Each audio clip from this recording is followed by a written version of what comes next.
Sa ngalan ng Ama at ng Anak at ng Espiritu Santo, Amen. ang pagpapala ng ating Panginoong Heso Kristo, ang pag-ibig ng Diyos Ama, at ang makikipagkaisa ng Espiritu Santo naway sumainyong lahat. At sumaiyo rin.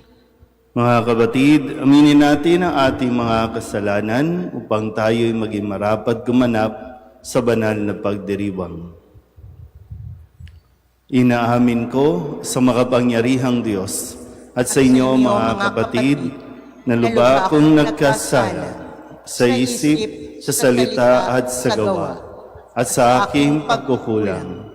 Kaya isinasamo ko sa mahal na Birheng Maria, sa lahat ng mga anghel at mga banal, at sa inyo mga kapatid na ako'y panalangin sa Panginoong ating Diyos. Kaawaan tayo ng makapangyarihang Diyos, patawarin tayo sa ating mga kasalanan at patnubayan tayo sa buhay na walang hanggan. Amen. Panginoon, kaawaan mo kami. Panginoon, kaawaan mo kami. Kristo, kaawaan mo kami. Kristo, kaawaan mo kami. Panginoon, kaawaan mo kami. Panginoon, kaawaan mo kami. Manalangin tayo. Ama naming makapangyarihan, pakundangan sa pagpapakumbaba ng anak mong masunurin, ibinangon mo sa pagkadapa ang sangkatauhang masuwayin. Ipagkaloob mo sa amin ang banal na kagalakan upang kaming sinagip mo sa kaalipinan ay magkamit ng iyong ligayang walang katapusan sa pamamagitan ni Jesucristo kasama ng Espiritu Santo pasawalang hanggan. Amen.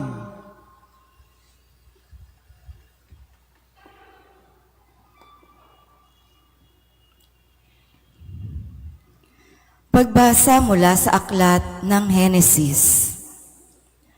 Noong mga araw na iyon, lumapit si Huda kay Jose at ang wika, "Nakikiusap po ako, Ginoo, kung inyong mamarapatin.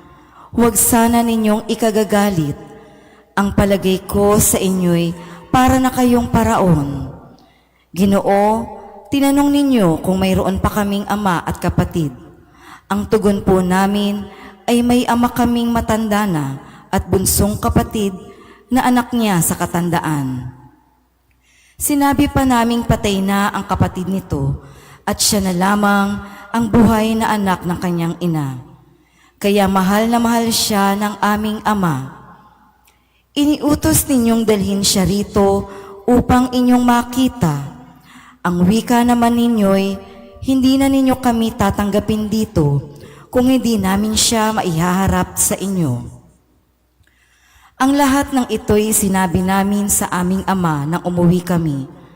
Muli kaming inutusan ng aming ama na pumarito upang bumili ng pagkain. Ipinaalaala namin sa kanya na hindi ninyo kami tatanggapin kung hindi kasama ang bunso naming kapatid. Sinabi po niya sa amin, alam naman ninyo na dalawa lamang ang anak ng kanilang ina. Wala na ang isa. Maaaring niluray ng mabangis na hayop. At kung ang natitira ay isasama pa ninyo, maaaring mamatay ako sa dalamhati. Hindi na mapigil ni Jose ang kanyang damdamin, kaya pinaalis niya ang kanyang tagapaglingkod. Nang sila na lamang ang naroon, ipinagtapat ni Jose sa kanyang mga kapatid kung sino siya. Sa lakas ng kanyang iyak, narinig siya ng mga Ehipsyo, kaya't ang balita'y mabilis na nakarating sa palasyo. Ako si Jose. Ang pagtatapat niya sa kanyang mga kapatid. Buhay pa bang talaga ang ating ama? Nagulantang sila sa kanilang narinig at hindi nakasagot. Lumapit kayo, wika ni Jose. Lumapit nga sila at nagpatuloy sila sa pagsasalita. Ako nga si Jose, ang inyong kapatid na ipinagbili ninyo sa Ehipto. Ngunit huwag na ninyong ikalungkot ang nangyari. Huwag ninyong sisihin ang inyong sarili sa ginawa ninyo. Sa akin, Ang Diyos ang nagpadala sa akin dito upang iligtas ang inyong buhay. Ang salita ng Diyos. Salamat sa Diyos. Gunitain ng malugod ang dakilang gawa ng Diyos. Gunitain ng malugod ang dakilang gawa ng Diyos. Sa lupain nila'y mayroong tagutom na ipinarating itong Panginoon, kung kaya nagdahop sila sa pagkain. Subalit ang Diyos sa unahan nila'y may sugong lalaki. Tulad ng alipin, ibinenta nila ang batang si Jose. Gunitain ng malugod ang dakilang gawa ng Diyos. Mga paa nito'y nagdanas ng hirap nang ito'y ipangaw. Pati liig niya'y pinapagkwintas ng kulyar na bakal. Hanggang sa dumating ang isang sandali na siya'y subukin nitong Panginoon na siyang nangakong siya'y tutubusin. Gunitain ng malugod ang dakilang gawa ng Diyos. Ang kinasangkapan niya'y isang hari, siyang nagpalaya. Pinalaya siya nitong haring ito na namamahala. Doon sa palasyong tahanan ng hari, pinapamahala. Sa buong lupain, si Jose ginawa niyang katiwala. Gunitain ng malugod ang dakilang gawa ng Diyos. Tatayo na po ang lahat.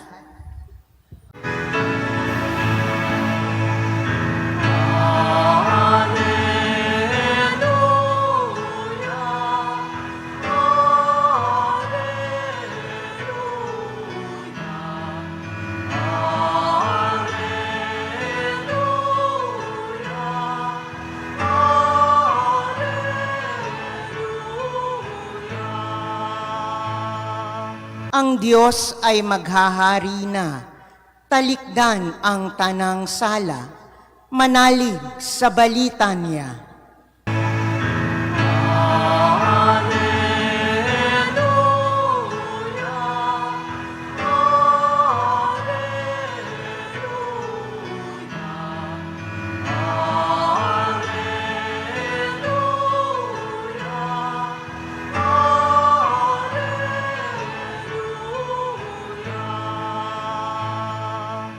Sumainyo ang Panginoon. At sumaiyo rin, Ang mabuting balita ng Panginoon ayon kay San Mateo. papuri sa iyo, Panginoon.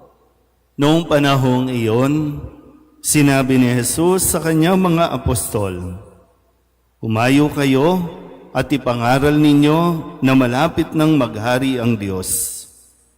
Pagalingin ninyo ang mga may sakit at buhayin ang mga patay. Pagalingin ninyo ang mga ketongin at palayasin ang mga demonyo. Yamang tumanggap kayo ng walang bayad, magbigay naman kayo ng walang bayad. Huwag kayong magdala ng salapi, maging ginto, pilak o tanso sa inyong mga lukbutan. Huwag din kayong magdala ng supot sa inyong paglalakbay, ni bihisan, pampalit na panyapak o tungkod, sapagkat ang manggagawa ay may karapatan sa kanyang ikabubuhay. At saan mang bayan o nayon kayo dumating, humanap kayo ng taong karapat-dapat pakituluyan at manatili kayo roon habang kayo'y nasa lugar na iyon. Pagpasok ninyo sa bahay, sabihin ninyo, maghari nawa ang kapayapaan sa bahay na ito. Kung karapat-dapat ang mga tao sa bahay na iyon, panatilihin ninyo sa kanila ang inyong bati. Ngunit kung hindi, bawiin ninyo ito. At kung ayaw kayong tanggapin o pakinggan sa isang tahanan o bayan, umalis kayo roon at ipagpag ang alikabok ng inyong mga paa.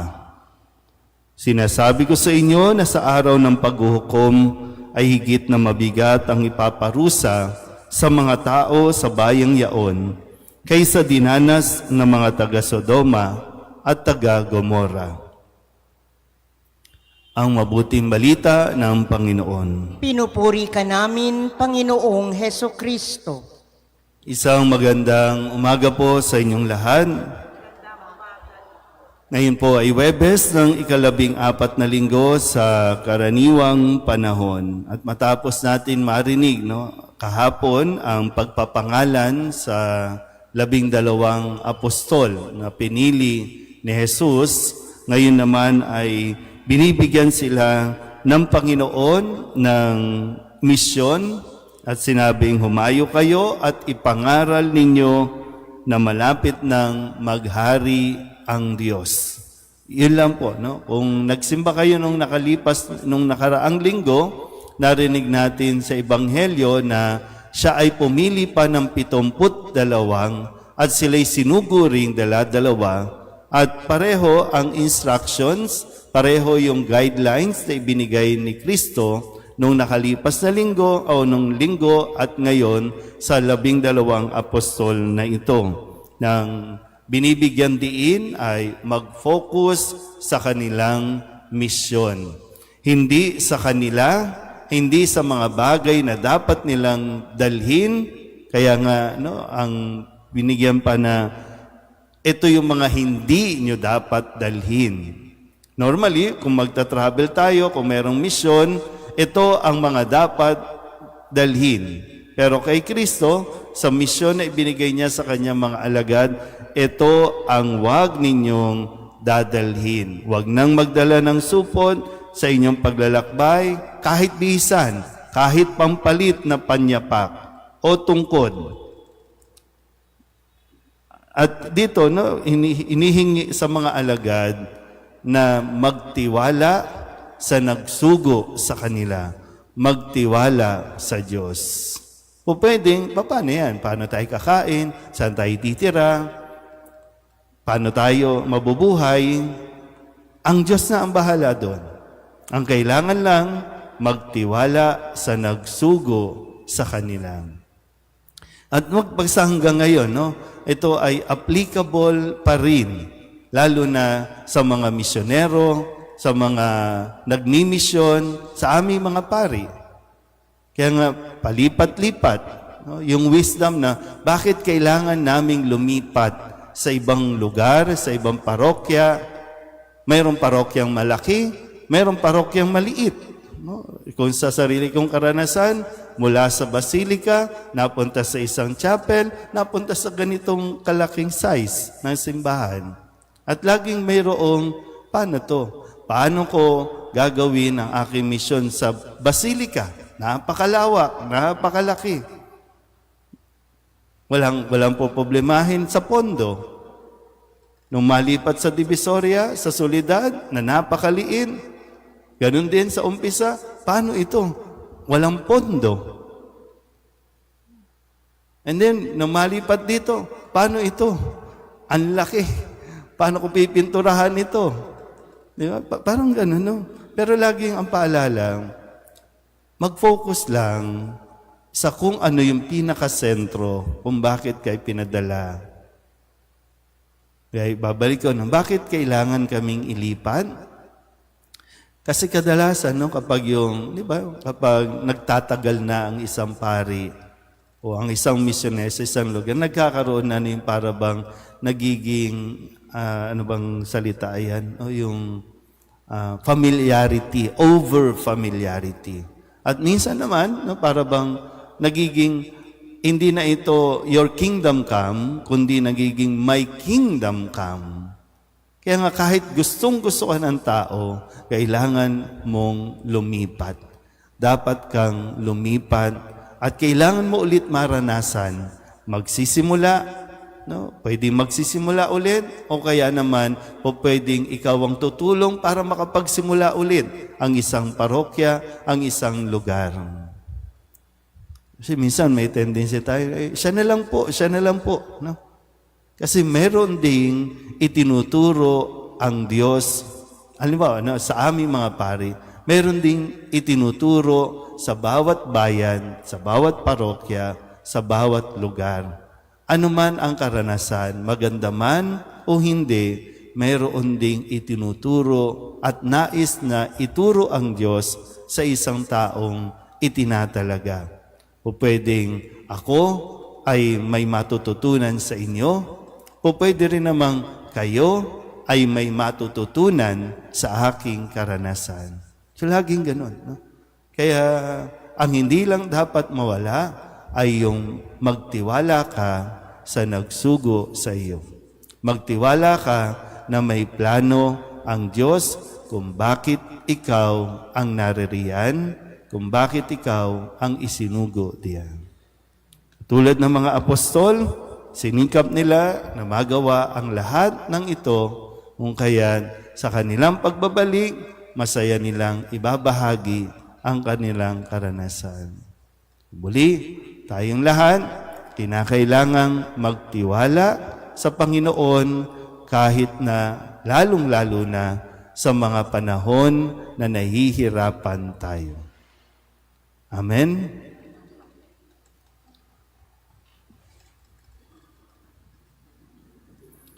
Tayo ay kabahagi sa walang hanggang plano ng Diyos. Pinili ni Kristo ang bawat isa sa atin sa dahilang tanging siya lamang ang nakababatid. Itaas natin ang ating mga panalangin sa Diyos na at siyang nangangalaga sa atin. Ang ating pong itutugon, mapagbigay na Diyos, pakinggan mo kami. Mapagbigay na Diyos, pakinggan mo kami.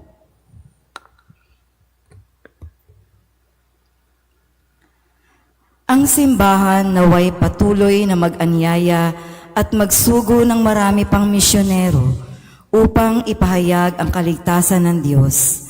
Manalangin tayo sa Panginoon. Mapagbigay na Diyos, pakinggan mo kami. Ang mga taong nalilito o kulang sa paggalang sa sarili, naway maunawaan ang plano ng Diyos para sa kanila. Manalangin tayo sa Panginoon. Mapagbigay na Diyos, pakinggan mo kami. Yaong mga tumatanggi sa mga tagapagdala ng mensahe ng Diyos at sa katotohanan ng kanilang taglay, naway makadama ng habag ng Diyos. Manalangin tayo sa Panginoon. Mapagbigay na Diyos, pakinggan mo kami.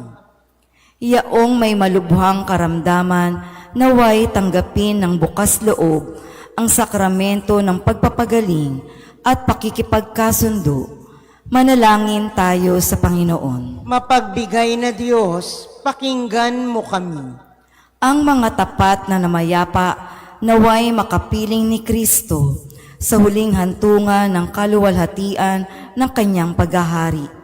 Manalangin tayo sa Panginoon. Mapagbigay na Diyos, pakinggan mo kami.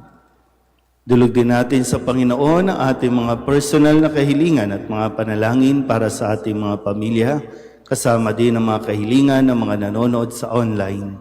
Lahat ng mga misang pasasalamat, special na intensyon, agarang paggaling ng mga may sakit, tang lahat ng mga kaluluwa na iniling na ipagdasal sa misang ito.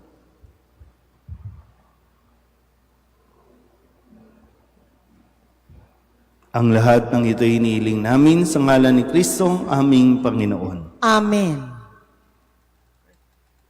Kunin at tanggapin ang alay na ito, mga biyayang nagmula sa pagpapala mo. Tanda pagkat inibig mo, ngayon'y nananalig, nagmamahal sa'yo.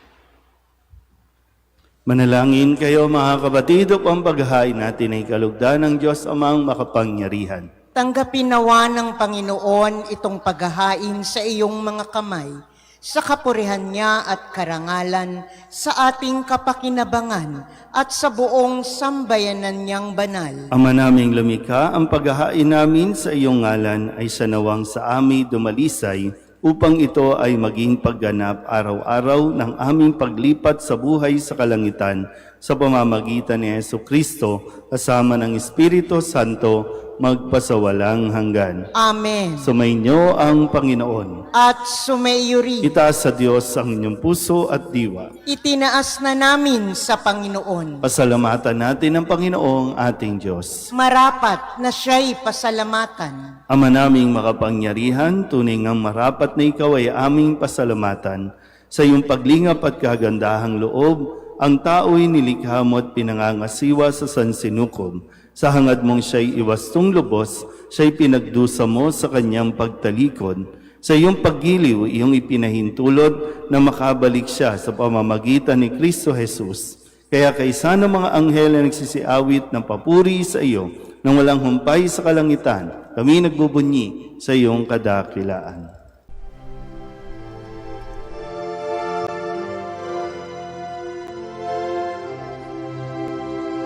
Santo, Santo, Santo, Panginoong Diyos makapangyarihan, napupuno ang langit at lupa ng kalwalhatian mo.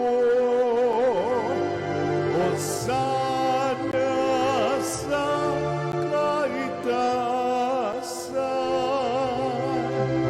pinagpalang na paririto sa ngalan ng Panginoon. Hosana sa kaitaasan.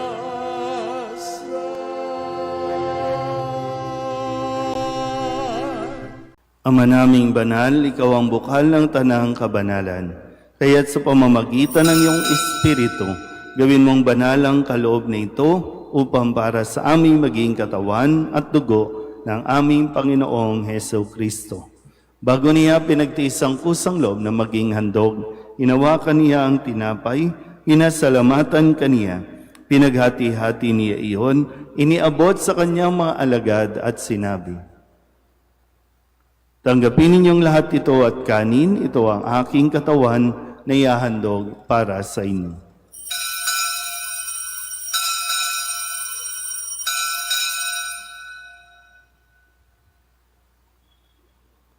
Gayun din naman, nung matapos ang hapunan, hinawakan niya ang kalis, muli kaniyang pinasalamatan. Iniabot niya ang kalis sa kanyang mga alagad at sinabi, "Tanggapin ninyong lahat ito at inumin. Ito ang kalis ng aking dugo ng bago at walang hanggang tipan. Ang aking dugo na ibubuhos para sa inyo at para sa lahat sa kapagpapatawad ng mga kasalanan. Gawin ninyo ito sa pag-alaala sa akin."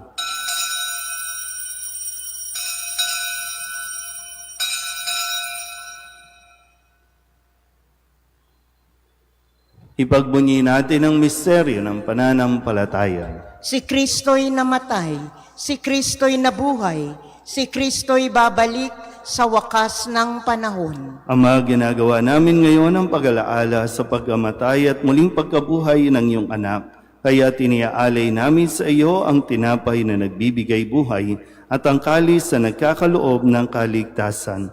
Kami nagpapasalamat dahil kami iyong minarapat na tumayo sa harap mo para maglingkod sa iyo. Isinasamo namin kami magsasalo-salo sa katawan at dugo ni Kristo ay mabuklod sa pagkakaisa sa pamamagitan ng Espiritu Santo. Ama, lingapin mo ang iyong simbahang laganap sa buong daigdig. Puspusin mo kami sa pag-ibig kaysa ni Leon na aming Papa at ni Jose na aming Obispo at ng Tanang Kaparian. Alalahanin mo rin ang mga kapatid namin na himlay na may pag-asang sila'y muling mabubuhay, gayon din ang lahat ng mga pumanaw. Kawaan mo sila at patuloyin sa iyong kaliwanagan. Kawaan mo at paginapating kaming lahat na makasalo sa iyong buhay na walang wakas. Kaysa ng mahal na Birheng Maria, Nena ng Diyos, ng kabiyak ng puso niyang si San Jose, kaysa ng mga apostol at ng lahat ng mga banal, na namuhay dito sa daigdig ng kalugod-lugod sa iyo, May pagdiwang nawa namin ang pagpupuri sa ikararangal mo sa pamamagitan ng iyong anak na aming Panginoong Heso Kristo. Sa pamamagitan ni Kristo, kasama niya at sa Kanya, ang lahat ng parangal at papuri ay sa iyo, Diyos Amang makapangyarihan, kasama ng Espiritu Santo, magpasawalang hanggan. Amen.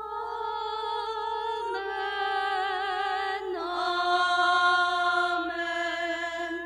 Amen.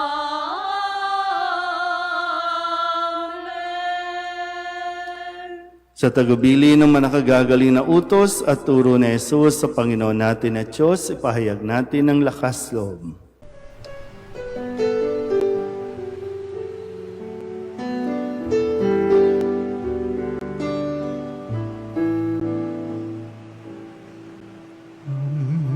namin sumasalang ka, sambahin ang ngalan mo, mapasamin ang kaharian mo, sundin ang loob mo dito sa lupa para nang sa langit. Bigyan mo po kami ngayon ng aming kakanin sa araw-araw at patawarin mo kami sa aming mga sala para ng pagpapatawan namin sa nagkakasala sa amin. At huwag mo kaming ibang dulot sa tukso, at yadya mo kami sa lahat ng masama. Hinihiling namin kami iadya sa lahat ng masama, pagkalooban ng kapayapaan araw-araw, iligtas sa kasalanan at ilayo sa lahat ng kapahamakan, samantalang aming pinananabikan ang dakilang araw ng pagpapahayag ng tagapagligtas naming sa Heso Kristo. Sapagkat iyo ang kaharian at ang kapangyarihan at ang kapurihan, magpakailanman. Amen. Panginoong Heso Kristo, sinabi mo sa iyong mga apostol, kapayapaan ang iniiwan ko sa inyo, ang aking kapayapaan ang binibigay ko sa inyo. Tunghayan mo ang aming pananampalataya at huwag ang aming mga pagkakasala. Pagkalooban mo kami ng kapayapaan at pagkakaisa ayon sa iyong kalooban, kasama ng Espiritu Santo, magpasawalang hanggan. Amen. Ang kapayapaan ng Panginoon ay laging sumainyo. At sumaiyo rin. Magbigayan po tayo ng kapayapaan sa isa't isa.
Ito ang kordero ng Diyos.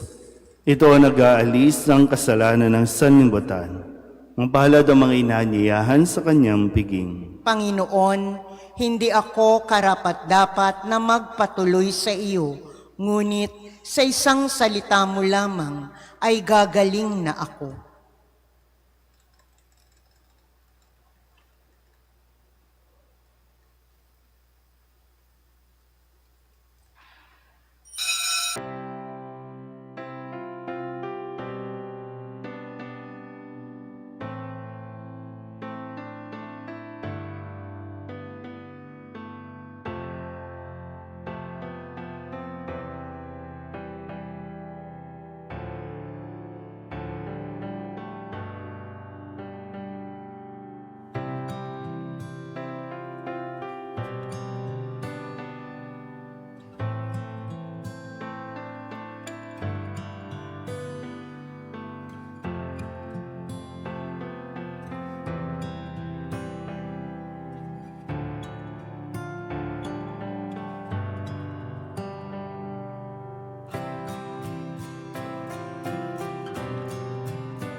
Manalangin tayo. Ama naming mapagmahal, kaming iyong pinapakinabang ay loobin mong laging lumingon sa pinanggalingan ng tinanggap namin ngayon para pagsaluhan sa pamamagitan ni Jesucristo kasama ng Espiritu Santo magpasawalang hanggan. Amen. Sumainyo ang Panginoon. At sumaiyo rin. At pagpalain kayo ng makapangyarihang Diyos, Ama at Anak, at Espiritu Santo. Amen. Tapos ng banal na misa, umayo tayo sa kapayapaan ni Kristo. Salamat sa Diyos. Magandang umaga po.